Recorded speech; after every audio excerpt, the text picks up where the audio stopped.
C'est pour la liberté que Christ nous a affranchis. Si Christ nous a affranchis pour la liberté, alors nous ne pouvons plus redevenir les esclaves du péché. Celui qui est libéré ne voudra plus revenir dans l'esclavagisme. Vous savez qu'être esclave, c'est pénible. Un esclave, c'est quelqu'un qui souffre. Un esclave, c'est quelqu'un qui ne fait pas sa propre volonté, mais fait la volonté de son maître. C'est comme nous. Lorsque nous étions encore des pécheurs, nous faisions des choses que nous ne voulions pas faire. Mais nous les faisions parce que nous étions des esclaves. On était soumis à une puissance plus forte que nous. Pardon, une puissance plus forte que la nôtre qui nous commandait, qui nous obligeait à faire ce que nous faisions. Mais, gloire soit rendue à Dieu, la Bible dit que nous sommes gratuitement justifiés. Alléluia. Par la rédemption en Christ Jésus. Jésus nous a rachetés. Alléluia. J'aime beaucoup Jésus-Christ. Je l'aime de tout mon cœur. Parce que sans Jésus, j'allais mourir esclave. Alléluia. Sans Jésus, je serais perdu pour du bon. Mais Jésus est merveilleux. Jésus est bon. Lui qui est Dieu, il a tout abandonné. Il a abandonné son trône là dans les cieux. Et il est venu nous chercher, nous les pauvres pécheurs. Simplement pour nous sauver. Parce qu'il est amour. Il est amour. Étant amour, il ne pouvait pas supporter de voir ses créatures, des gens qu'il avait créés, les voir perdus dans l'esclavagisme, dans la souffrance. Et Christ est venu nous sauver. Voilà pourquoi nous sommes de bienheureux. Et nous allons lire encore un verset biblique, parce que jusque-là, je n'ai pas encore donné le thème d'aujourd'hui. Nous allons lire Galates, toujours nous sommes à Galates, Galates chapitre 6, 14 et 15. Galates chapitre 6, nous étions dans Galates 5, maintenant nous passons à Galates 6. 14 et 15, la Bible nous dit: pour ce qui me concerne, loin de moi la pensée de me glorifier d'autre chose que de la croix de notre Seigneur Jésus-Christ, par qui le monde est crucifié pour moi, comme je le suis pour le monde. Car ce n'est rien que d'être circoncis ou incirconcis. Ce qui est quelque chose, c'est d'être une nouvelle créature. Alléluia. C'est ça notre thème d'aujourd'hui. Ce qui est quelque chose, c'est d'être une nouvelle créature. Alléluia. Ce qui est quelque chose, c'est d'être une nouvelle créature. Est-ce que tu es une nouvelle créature? Nous pouvons bien venir à l'église, mais si nous ne sommes pas de nouvelles créatures, alors nous ne faisons rien. Alléluia. Parce que pour être sauvé, il faut être une nouvelle créature. Voilà pourquoi l'apôtre Paul dira: ce n'est rien d'être circoncis ou incirconcis. Parce qu'en ce moment-là, les autres se vantaient de leur circoncision. Que moi je suis circoncis. Alléluia. C'est comme nous le disons aujourd'hui. Moi je suis chrétien, ce sont des païens là. C'est vrai, tu peux dire que tu es chrétien. Est-ce que tu es vraiment chrétien? Tu es né de nouveau. Alléluia. Voilà pourquoi l'apôtre Paul nous dira: ce qui est quelque chose, c'est d'être une nouvelle créature. Alléluia. Que chacun de nous fasse l'examen de conscience. Qu'il revienne à lui-même, qu'il fasse la rétrospective.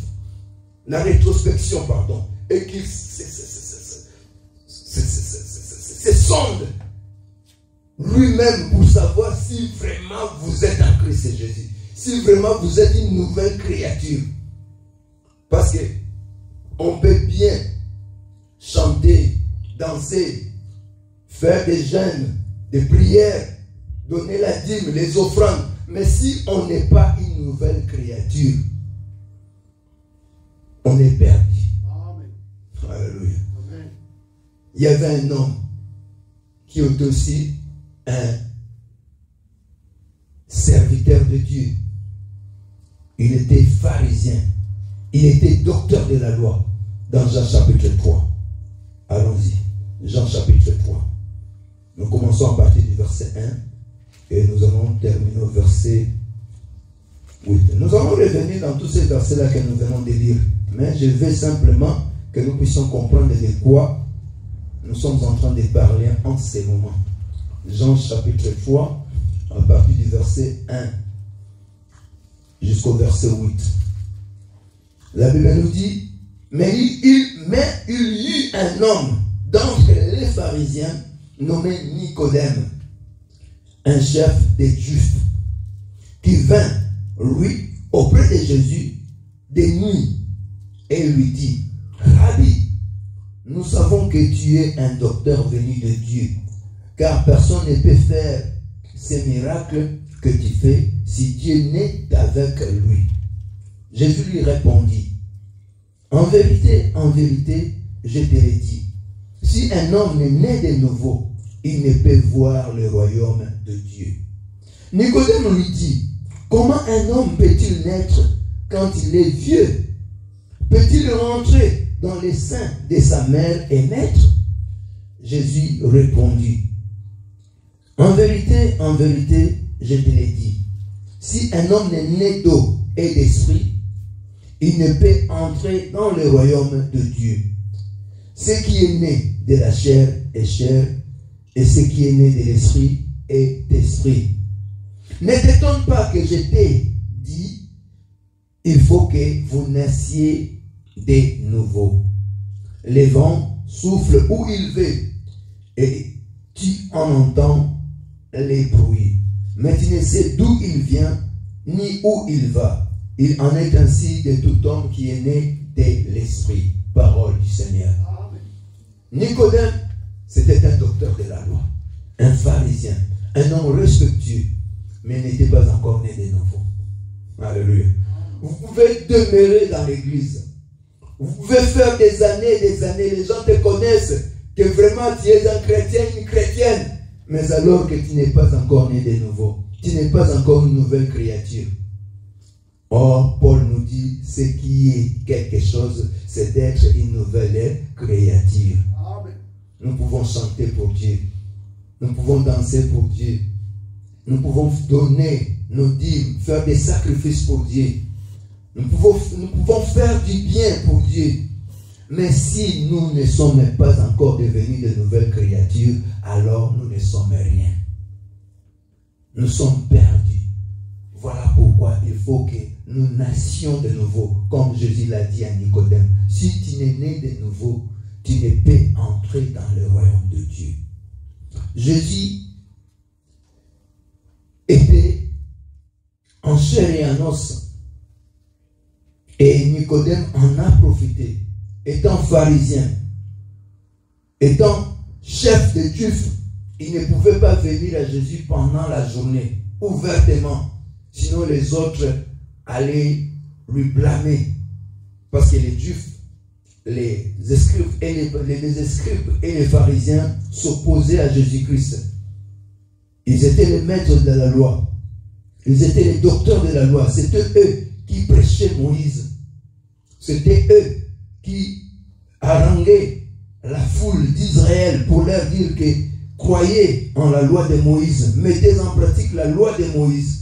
Et quand Jésus-Christ est venu, Jésus n'était pas venu suspendre la loi de Moïse, mais il était venu l'accomplir. Parce qu'avant Jésus, personne n'avait accompli la loi. Même Moïse lui-même qui avait reçu cette loi, à Dieu ne l'avait pas accompli. Voilà pourquoi Jésus-Christ était venu pour accomplir la loi. Comment est-ce qu'il pouvait accomplir la loi? Par la grâce. Alléluia. Amen. Mon frère, ma soeur, il n'y a rien que nous pouvons faire qui peut surpasser la croix de Jésus. Même nos prières. Il n'y a pas de prière que nous pouvons faire qui peut surpasser la croix de Jésus. Jésus, sur la croix, il a tout effacé. Voilà pourquoi ce jour-là sur la croix, il avait dit, tout est accompli. C'est là sur la croix que Jésus-Christ avait tout accompli. Nous ne pouvons rien accomplir de nous-mêmes. Ce ne sont pas nos prières. Ce ne sont pas, soi-disant, nos délivrances. Ce ne sont pas nos gênes et prières. Toutes ces choses-là, nous les faisons en fonction de la croix. Parce que c'est là, sur la croix de Golgotha, que Jésus-Christ a dit, tout est accompli. Il avait tout accompli. Tout ce que nous possédons, nous les possédons au travers de Jésus-Christ. Voilà pourquoi la Bible dit, dans 1 Corinthiens chapitre 3, je crois au verset 23, que tout est à moi, je suis à Christ et Christ est à Dieu. Donc nous avons tout pleinement en Jésus-Christ. Tout ce que nous avons, tout ce que nous voyons, tout ce que nous voulons posséder est à nous. Pourquoi? Parce que nous sommes à Christ. Et Christ est à Dieu. Si nous sommes en Christ, c'est-à-dire si nous sommes devenus de nouvelles créatures, alors tout est à nous. Alléluia. Amen. Si je ne suis pas en Christ, je ne me suis pas encore converti, je n'ai pas encore accepté Jésus-Christ comme mon Seigneur et Sauveur, je ne suis pas encore devenu une nouvelle créature, je vais tout posséder, mais je n'ai rien. Parce que la vraie vie, ça ne se trouve qu'en Jésus-Christ. En dehors de Jésus-Christ, il n'y a point de vie, il n'y a point de salut. Alléluia. Voilà pourquoi, ces jours-là, Nicodème était troublé en lui-même, malgré qu'il était docteur de la loi, malgré qu'il avait les éloges du peuple d'Israël. Mais il a écouté, il a entendu parler de Jésus-Christ. Peut-être qu'il a écouté Jésus-Christ parler. Ah, donc il était troublé. Donc il a cherché de se rencontrer avec Jésus-Christ. Mais la Bible nous dit, il est venu vers Jésus pendant la nuit. Il vint auprès de Jésus de nuit et lui dit, Rabbi, qui signifie maître, nous savons que tu es un docteur venu de Dieu. Oui, nous reconnaissons que tu es vraiment venu de Dieu. Car personne ne peut faire ces miracles que tu fais si Dieu n'est avec lui. Nous reconnaissons, moi personnellement, Nicodème, je reconnais que tu es venu de Dieu. Parce que personne ne peut faire ce que tu fais si cette personne-là ne vient pas de Dieu. Et Jésus lui répondit, en vérité, je te le dis, si un homme est né de nouveau, il ne peut voir le royaume de Dieu. Les choses sont devenues difficiles. Si un homme est né de nouveau, et Nicodème qui dira, comment un homme peut-il naître quand il est vieux? Peut-il rentrer dans les seins de sa mère et naître? Et écoutez maintenant Jésus-Christ lui répondre encore. Jésus répondit, en vérité, je te le dis, si un homme est né d'eau et d'esprit, il ne peut entrer dans le royaume de Dieu. Alléluia. Un homme naître d'eau et d'esprit. Alléluia. La nouvelle naissance. Pour que nous puissions comprendre la nouvelle naissance, nous avons un animal que nous appelons, je ne sais pas en français, le nom m'échappe. La chenille, oui, merci. La chenille. La chenille, quand elle est née chenille. En lingala, nous l'appelons kipiato. En portugais, je crois, c'est katato. Alors, cette chenille, il arrive à un moment de sa vie, il va s'accrocher à un arbre ou à une feuille d'arbre. Et pendant quelques instants, je ne sais pas moi si pendant 48 heures, il va commencer à se transformer. Il va cesser d'être chenille pour devenir papillon. Alléluia. Il va se faire pousser les ailes. Donc, il change complètement. Et quand elle est encore chenille, nous pouvons la manger. Est-ce que vous comprenez? La chenille, quand elle est chenille, vous pouvez la manger. La mettre, je ne sais pas moi, si une marmite, un peu d'huile, un peu de pili, un peu de sel, avec du foufou là, ou avec du semoule. Vraiment, ça a un bon goût. Mais quand cette chenille-là se transforme et qu'il devient un papillon, il est devenu immangeable. Si vous la mangez, vous mourrez. Est-ce que vous comprenez? C'est-à-dire que lorsque nous sommes encore des païens, le diable peut nous manger. Le diable peut faire tout avec nous parce que nous sommes ses esclaves. Mais lorsque nous sommes devenus de nouvelles créatures, alléluia, et que nous nous transformons en Jésus-Christ, nous sommes devenus des immangeables. Amen. Alléluia. Amen. Le péché n'a plus de force sur nous. Amen. Pourquoi? Parce que nous sommes devenus de nouvelles créatures en Christ Jésus. Nous sommes devenus de Dieu. Alléluia. Est-ce que le diable peut manger Dieu? Non. Alléluia.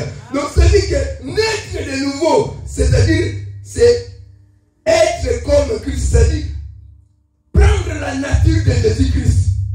Alléluia. Cesser d'être toi et devenir Christ. Or, Christ est Dieu. Alléluia. Voilà pourquoi l'apôtre Paul nous dira, ce qui est quelque chose, c'est d'être une nouvelle créature.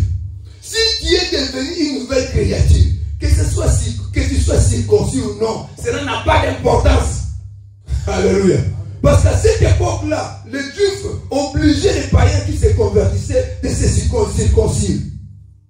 Nous l'avons vu avec, c'était Timothée, qui était un enfant spirituel de Paul. On lui a forcé de se circoncire. Pourquoi? Parce qu'ils sont venus dans un milieu de Juifs. Alléluia. Et ils croyaient que c'est la circoncision qui va les sauver. La circoncision, c'était un signe que Dieu a donné à Abraham pour faire la différence entre les Israélites et les païens. Les gentils n'étaient pas circoncis. Ce n'était que les Juifs qui étaient circoncis. C'était un signe pour eux. Voilà pourquoi ils en ont profité. Les fils de Jacob en ont profité. Lorsqu'on a violé leur sœur Dina. Ils ont dit à ce peuple-là, alors, si vous voulez vous marier avec nos enfants, avec nos filles, et que nous puissions nous marier avec vos filles, vous devez vous circoncire. Alléluia. Et comme le prince aussi aimait Dina, il a conseillé à ses concitoyens que non, c'est une bonne chose, ils ont de belles filles, ils ont de l'argent, ils ont de brebis, alors nous allons nous emparer de leurs brebis. Faisons cela, ce n'est pas un problème. Ils ont accepté de se circoncire. Alors le troisième jour, ils étaient encore dans leur souffrance. Alléluia. Les deux fils de Jacob sont venus, ils les ont massacrés.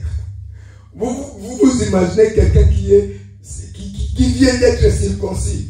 Il a encore la souffrance de ses blessures.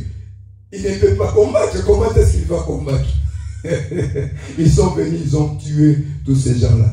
Voilà pourquoi quand Jacob bénissait ses enfants, le premier qui était Reuben, Jacob dira à Reuben, tu ne seras pas béni parce que tu as monté dans la couche de ton papa. Et le deuxième qui était Siméon, il lui dit, Siméon et toi Lévi, vous avez massacré les innocents. Alors c'est Judas qui était le quatrième qui a reçu la bénédiction du papa. Voilà pourquoi Judas est toujours dans les trônes. C'est lui qui règne, le lion de la tribu de Judas. Amen. Simplement parce que Judas veut dire louange. Alléluia. Amen. Dieu doit être loué. Dieu doit être exalté. Alors, ce n'était pas notre prédication d'aujourd'hui, mais ce n'était qu'une parenthèse pour que nous puissions comprendre que les Israélites donnaient beaucoup plus d'importance à leur circoncision. Or, ils ont oublié que nous n'étions plus du temps de Moïse. Ce n'était plus la loi. Les choses ont changé. Il y avait un homme, le créateur du ciel et de la terre, qui était venu en chair et en os, qui a donné sa vie. Il voulait maintenant que tout devienne des chrétiens en lui. Si quelqu'un entre en Christ, voilà pourquoi l'apôtre Paul nous dira, si quelqu'un est en Christ, il est devenu une nouvelle créature. Les choses anciennes sont passées et voici, toutes choses sont devenues nouvelles. Toutes choses ne deviennent que nouvelles en Christ Jésus. Ce n'est pas le fait de se circoncire. Alléluia. Et ils étaient encore dans leur pratique ancienne, alors que les choses ont changé. Voilà pourquoi l'apôtre Paul dira, ce qui est quelque chose, c'est d'être une nouvelle créature.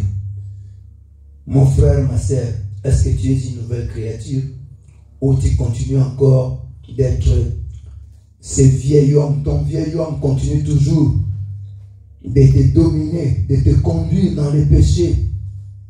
Car si quelqu'un est en Christ, il est devenu une nouvelle créature. Le péché ne dominera plus sur lui. Parce que l'homme est esclave de ce qui domine sur lui. Alléluia. Or, nous ne sommes plus des esclaves. Voilà pourquoi la Bible nous dit, c'est pour la liberté que Christ nous a affranchis.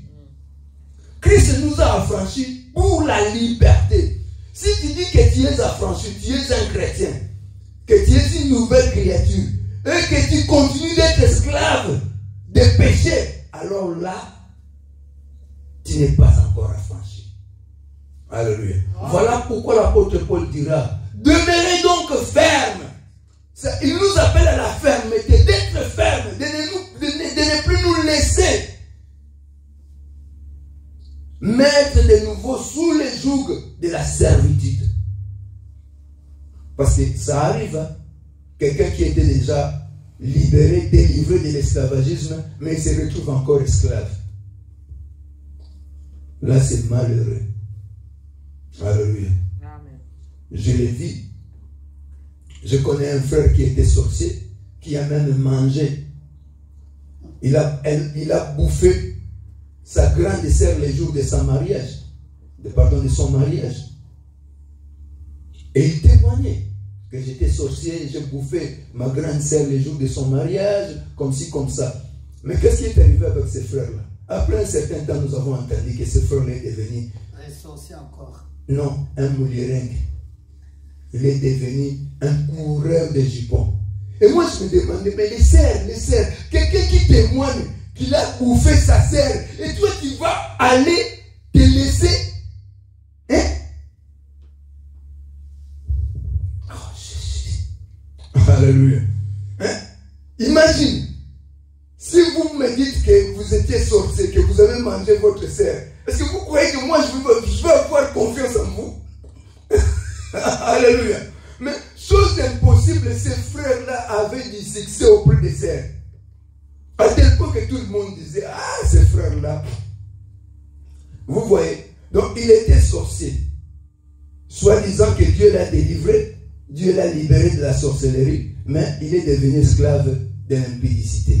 Il est devenu esclave de l'adultère. Là, nous allons pousser loin notre réflexion et nous pouvons dire que cette sorcellerie-là n'est pas encore terminée. Peut-être qu'il est rentré dans la sorcellerie. Alléluia. Parce que ce n'est pas normal.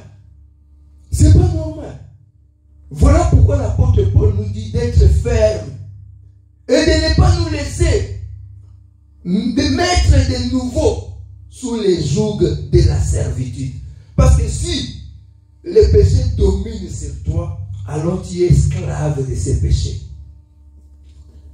Ce verset-là me revient souvent. Je crois que c'est dans Romains. Je ne me souviens plus bien. Romains chapitre 8, je crois. Au verset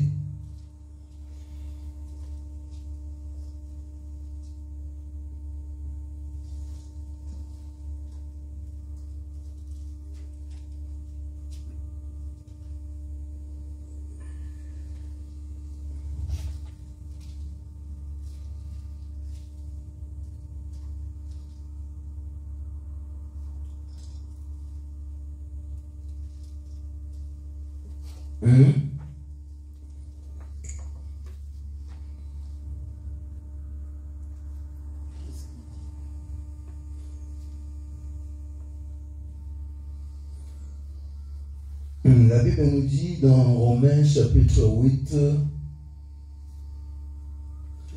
au verset 7 par exemple, car l'affection de la chair est inimitié contre Dieu, parce qu'elle ne se soumet pas à la loi de Dieu et qu'elle ne le peut même pas. Or, ceux qui vivent selon la chair ne sauraient plaire à Dieu. Pour vous, vous ne vivez pas selon la chair, mais selon l'esprit. Si du moins l'esprit de Dieu habite en vous. Si quelqu'un n'a pas l'esprit de Christ, il ne lui appartient pas.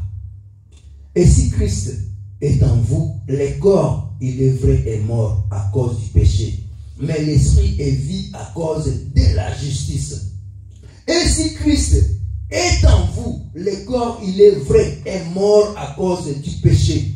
Si Christ est en nous, le corps est mort à cause du péché. C'est-à-dire que le péché n'a plus le pouvoir sur mon corps. Pourquoi? Parce que Christ est en moi.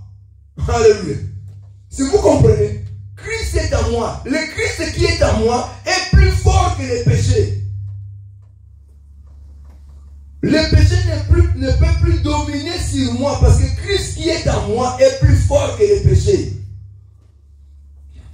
Et si Christ est en vous, le corps, il est vrai, est mort à cause du péché. Mais l'esprit est vie à cause de la justice. L'esprit est vie à cause de la justice. La justice de qui? La justice de Christ.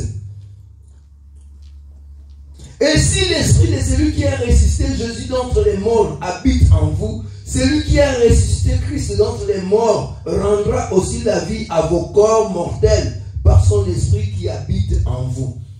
Ça dit que quelqu'un qui est né de nouveau, quelqu'un qui est devenu une nouvelle créature, l'esprit de Dieu habite en lui. Alléluia. Il est conduit par l'esprit. Si je suis conduit par l'esprit, alors je suis enfant de Dieu. Parce que si j'ai l'esprit de Dieu en moi, le Saint-Esprit doit me conduire. Or, si je ne suis pas conduit par l'esprit, alors là, je serai conduit par la chair. Or, si je suis conduit par la chair, alors je deviens automatiquement esclave. Nous revenons à Galates. Galates chapitre 5.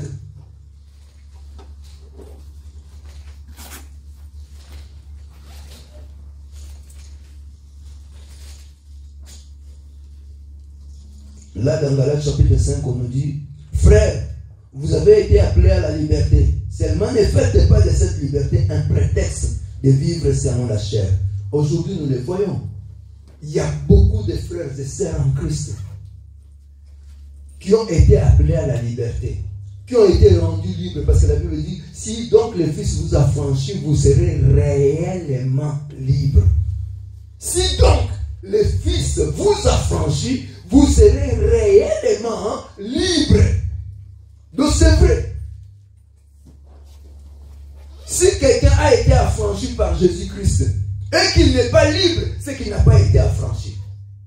Parce que la Bible nous dit, si Christ vous a franchi, vous serez réellement. Vous savez, c'est réellement, qu'est-ce que ça veut dire? Ça dit véritablement. Ce n'est pas un mensonge. Si Christ vous a franchi, vous êtes réellement libre. Alors, si vous remarquez qu'il y a quelque chose qui ne va pas, vous continuez toujours avec quelque chose là de louche, revenez à Jésus. Amen. Alléluia. Humiliez-vous devant lui. Parce que les problèmes aujourd'hui, ou les problèmes des chrétiens, nous avons souvent tendance à revenir à la chair, comme l'ont fait les Israélites. Voilà pourquoi Paul leur a dit, ce qui est quelque chose, ce n'est pas la circoncision ou l'incirconcision, mais ce qui est quelque chose, c'est d'être une nouvelle créature. Souvent, nous aussi, nous avons cette tendance-là de nous accrocher à nos œuvres, de nous accrocher à notre chair, à ce que nous faisons. Moi, j'ai eu la grâce de diriger l'intercession. Je crois que c'est depuis les années 80 que j'ai commencé à diriger les équipes d'intercession à Kinshasa.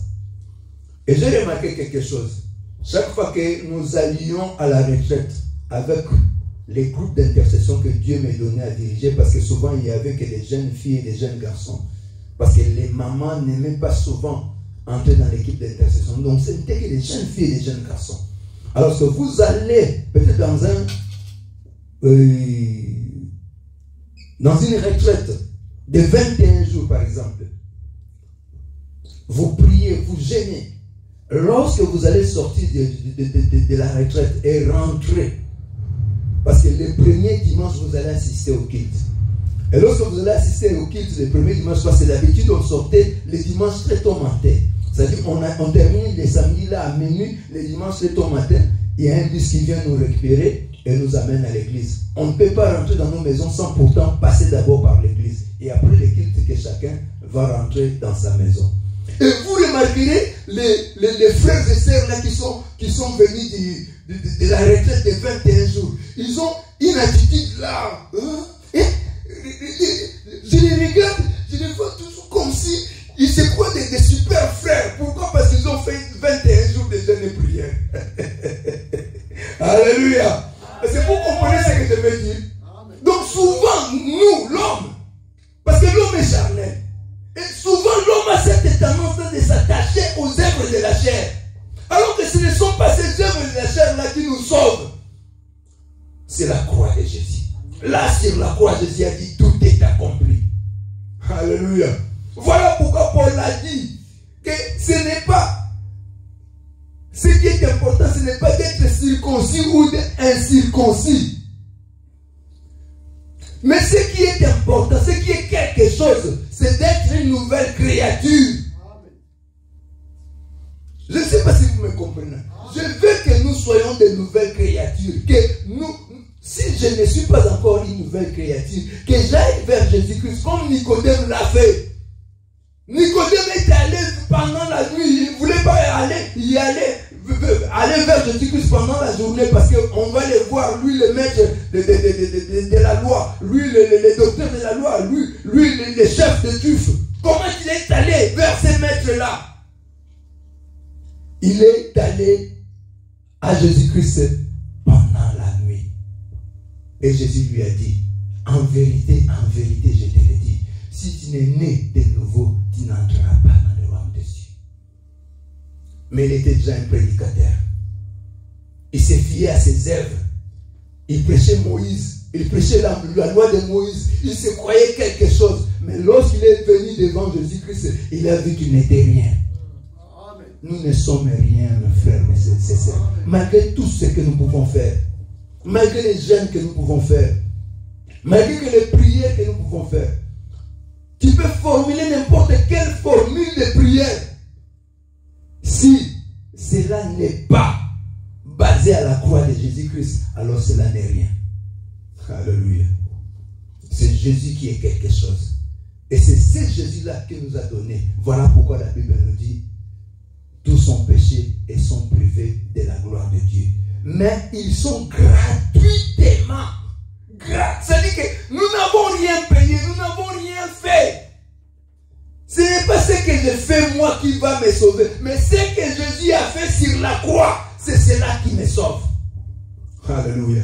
Jésus a donné sa vie pour que moi, je puisse prendre cette vie-là qu'il m'a donnée. Que je vive la vie de Jésus-Christ. Jésus est bon, Jésus est merveilleux. Voilà pourquoi je l'aime. Parce que sans Jésus, je serais perdu. L'apôtre Paul dira, pour ce qui me concerne, loin de moi, la pensée de me glorifier d'autre chose que de la croix de notre Seigneur Jésus-Christ.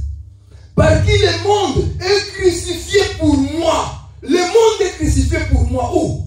Là, à la croix de Jésus-Christ. Voilà pourquoi l'apôtre Paul dira, loin de moi de me glorifier d'autre chose, si ce n'est que de la croix de notre Seigneur Jésus-Christ. Glorifions-nous de la croix de Jésus-Christ. Nous ne pouvons pas nous glorifier de nous-mêmes, de nos œuvres, de ce que nous faisons, de ce que nous sommes. Parce que si nous sommes ce que nous sommes, c'est grâce à Jésus-Christ. Pour ce qui me concerne, là nous sommes dans Galates chapitre 6, verset 14. Pour ce qui me concerne, loin de moi la pensée de me glorifier d'autre chose que de la croix de notre Seigneur Jésus-Christ. Je ne peux pas me glorifier d'autre chose. Je ne peux pas me glorifier d'autre chose. Il y a un certain moment, les gens pensaient que moi j'étais un super homme de prière. Mais moi-même, je savais qu'il y avait des moments, des temps où je ne priais même pas. J'étais fatigué, je dormais, je ne priais pas. Mais quand je venais, tout le monde, oh, l'homme de prière, l'homme de prière. En moi, je me disais, Seigneur, Pardonne-moi. Alléluia. Parce que vous savez que ce qu'il disait était faux. Alléluia. Les gens peuvent croire que tu es quelque chose, mais alors que toi-même tu sais que tu n'es rien. C'est qu'une grâce. Amen. Alléluia. Parce que ce moment-là, les équipes, surtout à Luanda, quand je suis arrivé à Luanda, j'ai rencontré quelqu'un qui était là, qui dirigeait une équipe d'intercession. Alors, lorsque je suis arrivé, les pasteurs qui étaient là, les pasteurs de Oseka, c'est un frère à moi qui me connaît depuis Kinshasa. Il a dit à l'autre, non, laisse une équipe d'intercession à mon vieux. Moi, je les connais depuis Kinshasa. C'est lui qui dirige notre équipe d'intercession. Laissez-lui diriger l'équipe d'intercession. Et la première retraite que nous sommes entrés, c'était de 6 jours. Je leur ai dit, ils sont arrivés vers 18h, 19h. Je leur ai dit, vous pouvez déjà vous reposer parce qu'à minuit, nous commençons. Et ils ont commencé à me critiquer. Ah, c'est grand frère des écoles sur lui. Qu'est-ce qu'il montre? C'est quoi danger? Mais lorsque nous avons commencé la prière à minuit jusqu'à 6h du matin, et demain, le lendemain encore, pendant la journée, prière toute la journée. Et la nuit aussi, 0 heure jusqu'à 6h du matin. Ils ont commencé à m'appeler 06. Ça vient, 06. Alors là, tout le monde maintenant, quand les dons spirituels ont commencé à se manifester, les gens commençaient à parler en langue, il y avait des histoires comme ça qui s'est passé. Quelqu'un qui sort, je ne sais pas moi, de l'hôtel, il vient, il est malade, on le met là dans l'intercession, on prie. Il y a une prophétie qui sort. Frère, vous remarquez quelqu'un qui dit, ne priez pas. Le frère doit confesser. Confesser quoi? Confesse. Vous remarquez directement, la personne tombe. Pardonnez-moi, pardon. Ah. Donc on a commencé à appeler maintenant l'équipe d'intercession vidéo. Alléluia. Parce que tous ces foyers là. Tous ces foyers. Il y a même un serviteur de Dieu qui était avec nous. Et il a conquis une sœur. La sœur là sortait de loin du Samba. Hein? Il sortait d'un quartier là qu'on appelle Samba et il venait jusqu'à Petrangol dans notre église pour prier. Donc c'était une sœur qui sortait de loin et donc elle aimait vraiment les Seigneurs. Alors l'homme de Dieu l'a conquis. Et la sœur lui a dit que non, moi je vais entrer dans l'équipe d'intercession. Et l'homme de Dieu lui a dit, toi, n'allez pas là-bas. Tu ne sais pas, là on parle des histoires des gens. Ils vont venir là, ils vont je vais sortir là dans les vidéos. Alléluia. Donc c'était chaud. Alors les gens croyaient que moi j'étais. Et chose étrange, les intercesseurs pouvaient prier. Parce qu'on avait l'habitude, surtout tous les lundis. On commence la prière à 8h du matin jusqu'à 17h. Alors moi je peux peut-être arriver là en retard à 15h. Et si Dieu leur a parlé, il y avait des prophéties, je ne sais pas moi, il y avait des histoires comme ça. Quand j'arrive à 15h, Dieu va répéter. Et alors les intercesseurs commençaient à se dire, oh, cet homme, vraiment Dieu les connaît. Alléluia. Mais moi-même, je savais qu'il y avait des moments où je ne parvenais même pas à prier. Alléluia.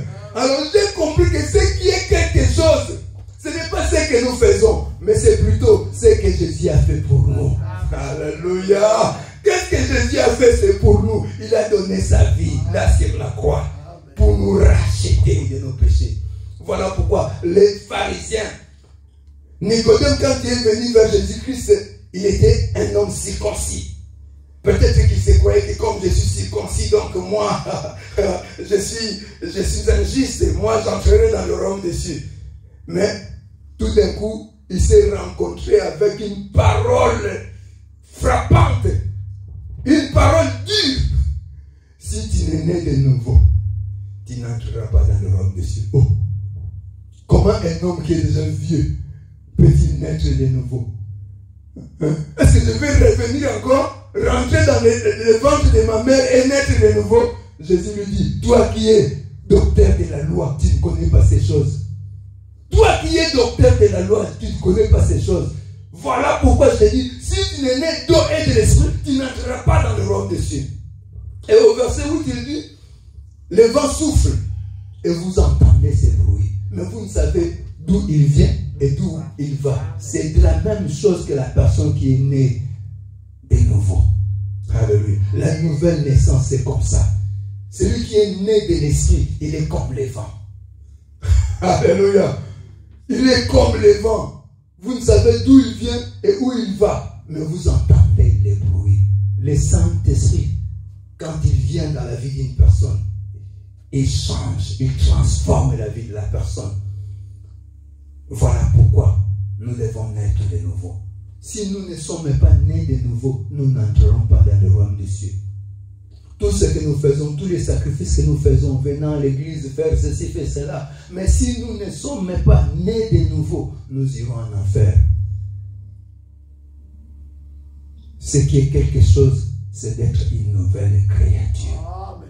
Tout ce que nous pouvons faire, ça n'a pas d'importance si nous ne sommes pas de nouvelles créatures. Est-ce que vous me comprenez? Amen. Si nous ne sommes pas de nouvelles créatures, tout ce que nous pouvons faire, ça n'a pas d'importance. Pour que cela ait de l'importance, il faut que nous le fassions en Christ Jésus, en étant de nouvelles créatures. Être en Christ, c'est cela. La Bible dit, Dieu a tant aimé le monde qu'il a donné son Fils unique, afin que quiconque croit en lui ne périsse point, mais qu'il ait la vie éternelle. Donc pour avoir la vie éternelle, il faut croire de tout son cœur à Jésus-Christ. L'accepter comme ton Seigneur et Sauveur. C'est dans ce moment-là que tu seras une nouvelle créature. Alléluia. Aujourd'hui, dans beaucoup des églises, les gens aiment prêcher les choses difficiles. Les gens viennent même avec des thèmes là kilométriques pour impressionner les gens. Or, des petites choses telles que la nouvelle naissance, c'est la base de la vie chrétienne. Amen. La base de la vie chrétienne. Amen. Mon frère, ma soeur, je peux être un grand prédicateur. Je peux même ressusciter les morts. Mais si je ne suis pas né de nouveau, je ne suis rien. Nicodème, à son époque, c'était un grand prédicateur. Un docteur de la loi. Quelqu'un qui connaissait la loi de Moïse. Mais Jésus l'a confondu. Jésus lui a dit, si tu n'es né de nouveau, tu n'entreras pas dans le royaume des cieux. Mon frère, nation de nouveau.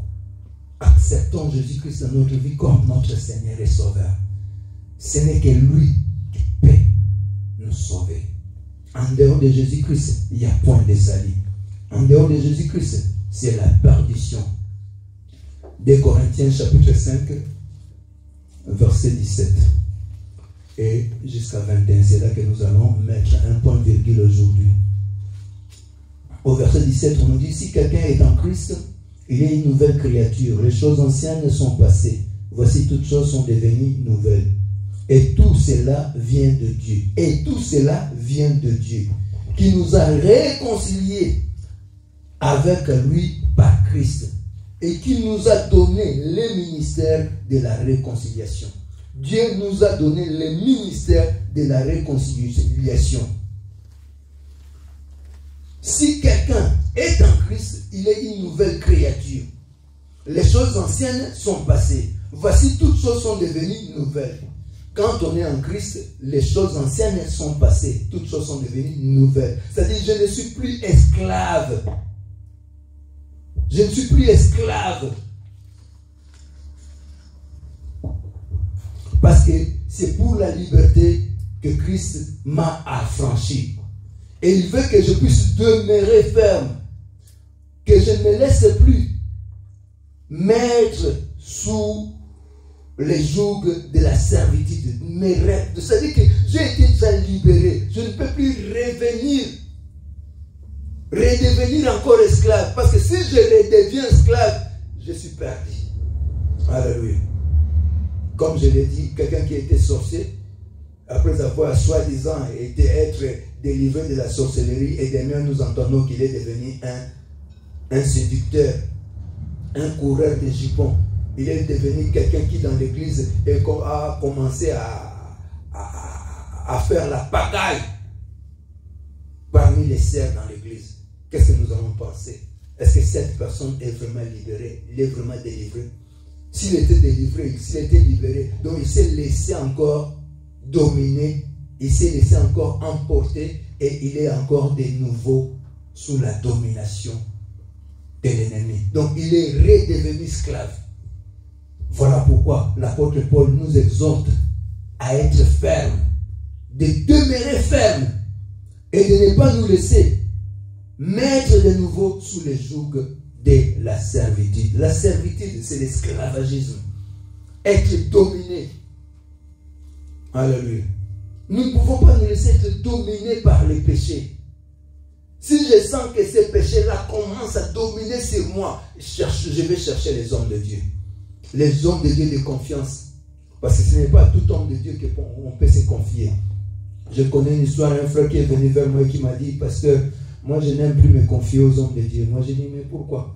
Il m'a dit une fois, à mon église à Kinshasa, je suis tombé dans l'épidicité avec une sœur. Alors je suis allé vers le pasteur, j'ai confessé, j'ai dit, pasteur, il m'est arrivé de tomber à l'épidicité, vraiment, prie pour moi, pasteur.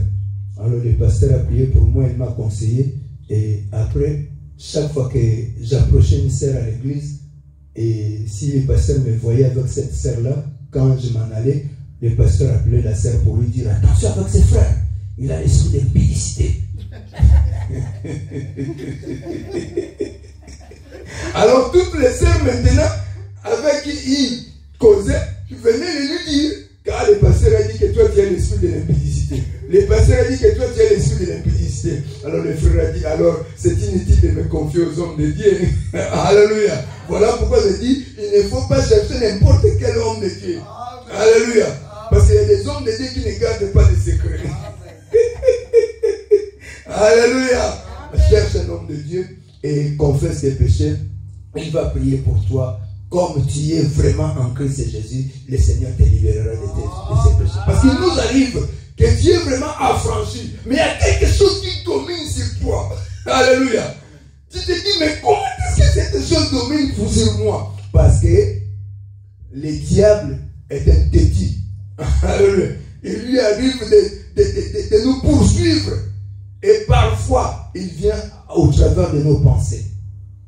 Il vient au travers de nos pensées pour nous dire que tu vois, toi tu n'es pas un enfant de Dieu. Toi, tu n'es pas un affranchi, toi tu es toujours esclave. Alors lorsque tu acceptes cette pensée-là, automatiquement il continue à te dominer. Alléluia. Il peut arriver que je tombe, mais cela ne veut pas dire que je suis dominé par ces péchés. Est-ce que vous me comprenez? Parce que souvent, quand je marche dans la rue, et qu'il m'est arrivé que j'attropelle, c'est pas moi. Attropeller, c'est en français. Je me heurte et que je tombe. Qu'est-ce que je fais? Je continue la marche. Mais si je reste là, après avoir tombé, je reste là et que je commence à regarder les gens pour me relever, ça va devenir difficile. C'est ce que le diable veut nous faire. Tu tombes, tu restes là et il commence à te dire, tu vois, je te dis que tu n'es pas enfant de Dieu. Alors toi-même tu dis, ah oui, je ne suis pas enfant de Dieu, alors maintenant je vais commencer à ça. Alléluia. Amen. Je vais commencer à faire du pagaille parce que je ne suis pas enfant de Dieu. Tomber, relève-toi, continue la marche. Alléluia. Parce qu'il peut nous arriver de tomber. Mais de ne pas rester dans ces péchés-là. Le péché ne peut plus dominer sur nous. Pardon. Le péché ne peut plus dominer sur nous. Pourquoi? Parce que nous sommes en Christ Jésus. Le Christ nous a donné de son esprit. Or, l'esprit qui est en nous est plus fort que l'esprit du malin. Alléluia. Jésus nous a donné de son esprit. Et l'esprit de Dieu est plus fort que l'esprit de Satan. Alors, pour terminer, la Bible nous dit, et tout cela vient de Dieu. Si nous sommes devenus de nouvelles créatures, cela ne vient pas de nous. Nous n'avons rien fait. Cela vient de Dieu qui nous a réconciliés avec lui par Christ. Nous étions séparés avec Dieu. Mais nous sommes maintenant réconciliés avec lui par Christ Jésus. Christ est le pont qui nous fait réconcilier. C'est-à-dire que nous étions séparés. Il y avait, je ne sais pas moi, un ravin. Il y avait quelque chose qui nous séparait. Mais le Christ sert de pont pour que nous puissions revenir vers Dieu. Et car Dieu était en Christ réconciliant le monde avec lui-même, en n'imputant point aux hommes leurs offenses. Dieu n'a pas imputé, c'est-à-dire qu'il ne nous a pas, il n'a pas compté nos péchés. Et il a mis en nous la parole de la réconciliation. C'est ce que je suis en train de faire, la parole de la réconciliation. Je vous prêche pour que vous puissiez vous réconcilier avec Christ. Si vous étiez séparés avec Christ, réconciliez-vous. Dieu vous aime. Dieu est là, il étend ses mains, il vous attend que vous reveniez à lui pour qu'il vous embrasse parce que Dieu vous aime. Nous faisons donc les fonctions d'ambassadeurs pour Christ, comme si Dieu exhortait par nous. Nous vous en supplions au nom de Christ, soyez réconciliés avec Dieu. Celui qui n'a point connu le péché, il l'a fait devenir péché pour nous, afin que nous devenions en lui justice de Dieu. Jésus qui n'a point connu le péché, Dieu l'a fait devenir péché pour que nous puissions devenir justice de Dieu. Nous sommes justifiés parce que Jésus-Christ qui n'a point connu le péché a pris notre place. Le châtiment qui nous donne la paix est tombé sur Jésus. Voilà pourquoi quand Dieu te regarde maintenant, toi qui as accepté Jésus-Christ comme Seigneur et Sauveur, Dieu te voit juste. Il te voit comme Jésus. Alléluia. Que Dieu bénisse cette parole. Nous allons prier.